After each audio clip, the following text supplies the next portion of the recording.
आज की कहानी में छुपा है एक खतरनाक राज। Welcome back to Anuj toons. रात के 2:47 बज रहे थे। रोहन ने ऑफिस की बिल्डिंग से बाहर कदम रखा और गर्दन पीछे झटकते हुए लंबी सांस ली।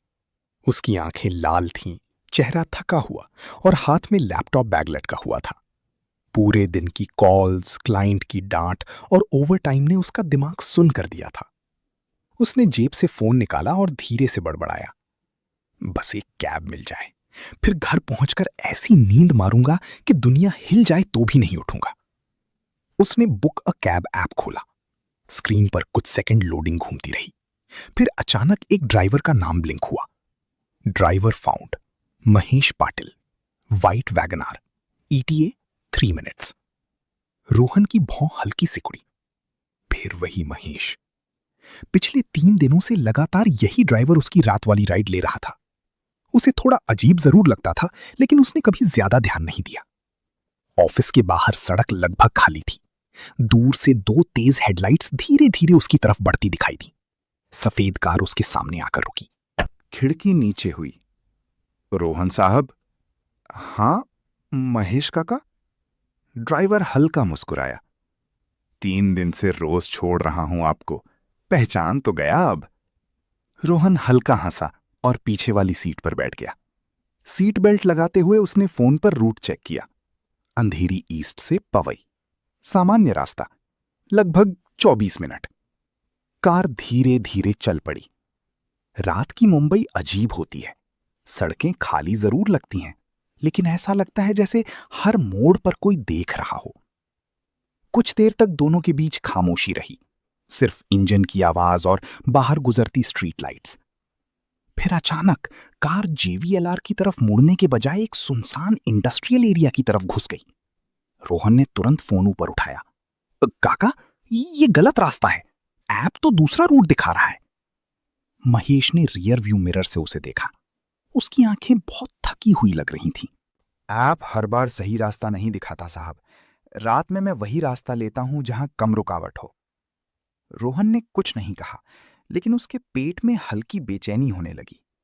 सड़क के दोनों तरफ बंद फैक्ट्रियां थीं, टूटी दीवारें, टिमटिमाती पीली लाइटें और लंबी लंबी परछाइयां। अचानक कार के रेडियो में खरखराहट हुई। फिर एक पुरानी आवाज सुनाई दी। ये ऑल इंडिया रेडियो है, 2 जुलाई 2012 की रात का विशेष बुलेटिन। रोहन चौंका। आजकल कौन AIR सुनता है यार? महेश ने तुरंत रेडियो बंद कर दिया। रात में गाने ध्यान भटका देते हैं साहब, सन्नाटा बेहतर है। रोहन जबरदस्ती मुस्कुराया और खिड़की के बाहर देखने लगा। कुछ मिनट बाद उसने सड़क किनारे एक बड़ा होर्डिंग देखा, साईं दरबार फैमिली रेस्टोरेंट, 24/7। नीचे एक हंसते हुए लड़के की फोटो। कार आगे बढ़ी, मोड़ लिया और फिर वही होर्डिंग दोबारा सामने आ गया। लेकिन इस बार बोर्ड का 7 हिस्सा आधा जला हुआ था। रोहन का गला सूख गया। अभी तो यही बोर्ड देखा था। उसने तुरंत फोन देखा। नेटवर्क गायब, GPS अटक गया। तभी WhatsApp नोटिफिकेशन आया। उसका दोस्त अमन। निकला क्या ऑफिस से? रोहन जल्दी से रिप्लाई करने लगा, तभी फोन बज उठा। स्क्रीन पर लिखा था, अमन कॉलिंग। हाँ बोल भाई। तू कहाँ है बे? कैब में हूं। कौन सी कैब? मैं नीचे ऑफिस गेट पर खड़ा हूं। गार्ड बोल रहा है तू अभी तक बाहर ही नहीं निकला। रोहन का दिल धड़कना भूल गया। क्या बकवास कर रहा है? मैं 10 मिनट से कैब में हूं। पागल हो गया है क्या? तेरी राइड तो कैंसिल हो गई थी। और तभी कॉल कट गई। Phone screen black. Battery icon तेजी से ब्लिंक हुआ। फोन बंद। शिट। रोहन घबरा गया। उसने फोन ऑन करने की कोशिश की, कुछ नहीं। तभी उसे याद आया, उसने कुछ देर पहले ट्रिप हिस्ट्री में कुछ अजीब देखा था। Last completed ride, driver Mahesh Patil, date 2 जुलाई, टाइम 2:50। आज भी वही तारीख थी, 2 जुलाई, और वक्त भी लगभग वही। रोहन के माथे पर पसीना आने लगा। कार अब आर कॉलोनी के घने पेड़ों वाले रास्ते में घुस चुकी थी। सड़क पर दूर दूर तक कोई नहीं था, सिर्फ हेडलाइट्स। फिर सड़क किनारे छोटा सा हनुमान मंदिर दिखाई दिया, हवा में हिलता लाल झंडा और धीमी आरती की लौ। महेश ने एक पल मंदिर की तरफ देखा, फिर तुरंत नजर फेर ली। रोहन ने डरते हुए पूछा, काका, आप रोज इसी टाइम मेरी राइड क्यों लेते हो?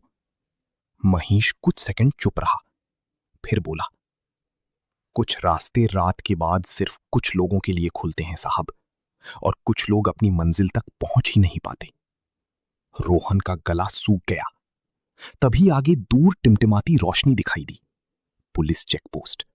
रोहन लगभग चिल्लाया, काका गाड़ी रोको, मैं वहीं उतर जाऊंगा। महेश ने एक्सीलरेटर छोड़ा। कार धीमी हुई, लेकिन रुकी नहीं। जैसे जैसे वे चेकपोस्ट के पास पहुंचे, पुलिस वालों की आकृतियां धुंधली होने लगी, लाइट्स फीकी पड़ने लगी, और जैसे ही कार उनके पीछे सिर्फ खाली सड़क थी। रोहन की सांसें तेज हो गईं। कार अब सुनसान फ्लाईओवर पर चढ़ चुकी थी। नीचे पूरा शहर चमक रहा था, लेकिन फ्लाईओवर पर उनके अलावा कोई गाड़ी नहीं थी। तभी डैशबोर्ड की डिजिटल घड़ी चमकी, 3:33 AM, और समय वहीं रुक गया। सेकंड आगे नहीं बढ़ रहे थे। रोहन कांपती आवाज में बोला, आप कौन हो? महेश हल्का मुस्कुराया। उसकी मुस्कान में दर्द था। 1 साल पहले इसी रात मैं भी किसी को उसके घर छोड़ने जा रहा था। बहुत थक गया था, लेकिन कुछ ज्यादा पैसों के लिए और राइड्स ले ली। उसने सड़क की तरफ देखते हुए कहा, हनुमान मंदिर के पास पीछे से ट्रक ने टक्कर मारी। गाड़ी पलट गई, यात्री भाग गया। मैं सड़क किनारे पड़ा रहा। एम्बुलेंस देर से आई। कुछ सेकंड की खामोशी। तब से कभी कभी ऐप गलती से मेरा नाम दिखा देता है और कुछ लोग राइड एक्सेप्ट कर लेते हैं। रोहन का पूरा शरीर सुन पड़ गया।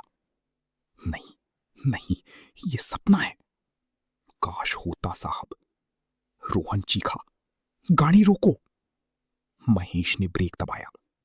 कार धीमी हुई, लेकिन अचानक स्टीयरिंग अपने आप हिलने लगा, जैसे कार किसी और के कंट्रोल में हो। महेश की आवाज कांप गई, मैं खुद भी इस रास्ते में फंसा हुआ हूं। रोहन डर से पीछे हट गया। तभी उसकी नजर रियर व्यू मिरर पर गई। उसका चेहरा बेहद पीला दिखाई दे रहा था, आंखों के नीचे गहरे काले घेरे, और गर्दन पर सीट बेल्ट के नीचे खून जैसी पतली लाल रेखा। उसने तुरंत गला छुआ। कुछ महसूस नहीं हुआ, सिर्फ ठंड। उसकी सांस रुक गई। नहीं, महेश धीरे से बोला, कभी कभी जिस चीज से हम भाग रहे होते हैं वो हमारे बाहर नहीं, हमारे अंदर होती है। रोहन की आंखों में आंसू आ गए। अगर मैं भी फंसा हुआ हूं तो हमें वापस वहीं जाना होगा। कहां? हनुमान मंदिर। महेश कुछ सेकंड चुप रहा, फिर कार ने धीरे से यू टर्न लिया। रात और गहरी हो चुकी थी। कुछ देर बाद वे मंदिर के पास पहुंचे। इस बार कार सच में रुक गई। इंजन बंद, चारों तरफ सन्नाटा। महेश फुसफुसाया, मैं हर बार बस यहीं तक पहुंच पाता हूं। रोहन धीरे धीरे कार से बाहर निकला। ठंडी हवा उसके चेहरे से टकराई। वो मंदिर की घंटी के पास पहुंचा। उसके हाथ कांप रहे थे। उसने आंखें बंद की। अगर मैं जिंदा हूं तो मुझे यहां से निकाल दो, और अगर नहीं तो कम से कम इसे मुक्ति दे दो। उसने पूरी ताकत से घंटी बजाई, टन्ननननननन। और तभी एक आवाज आई, सर, सर, उठिए। रोहन ने धीरे धीरे आंखें खोली। वो ऑफिस के बाहर बेंच पर लेटा था। सिक्योरिटी गार्ड उसके ऊपर झुका हुआ था। सर, आप यहीं सो गए थे, आपकी 2 कैब कैंसिल हो गईं। रोहन झटके से उठ बैठा, फोन देखा। 2:59 AM। बैटरी 61%। Network full. सब सामान्य। तभी अमन भागता हुआ अंदर आया। अबे तू यहां है? मैं कब से बाहर खड़ा हूं। रोहन कांपती आवाज में बोला, मैं कैब में था। कौन सी कैब? तेरी तो बुक ही नहीं हुई। रोहन कुछ नहीं बोला। उसने धीरे धीरे कैब ऐप खोला। स्क्रीन पर लिखा था, recommended driver for your route, Mahesh Patil, online now. उसकी उंगली कुछ सेकंड बुक नाउ पर रुकी, फिर उसने फोन बंद कर दिया। आज कैब नहीं लूंगा। अमन हंसा। तो क्या पैदल जाएगा?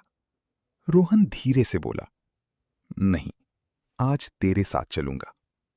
दोनों बिल्डिंग के अंदर जाने लगे। उसने फोटो खोली। कार के अंदर का फोटो। फ्रंट सीट खाली, ड्राइवर सीट खाली, लेकिन रियर व्यू मिरर में महेश बैठा था, सीधा कैमरे की तरफ देखते हुए, थकी हुई मुस्कान के साथ। रोहन के हाथ कांप गए, फोन लगभग गिर गया। लिफ्ट के दरवाजे धीरे धीरे बंद होने लगे और आखिरी पल में फोन की स्क्रीन खुद ब खुद चमकी। एक नया नोटिफिकेशन आया, Mahesh Patil invites you for another ride. ये तो बस शुरुआत थी।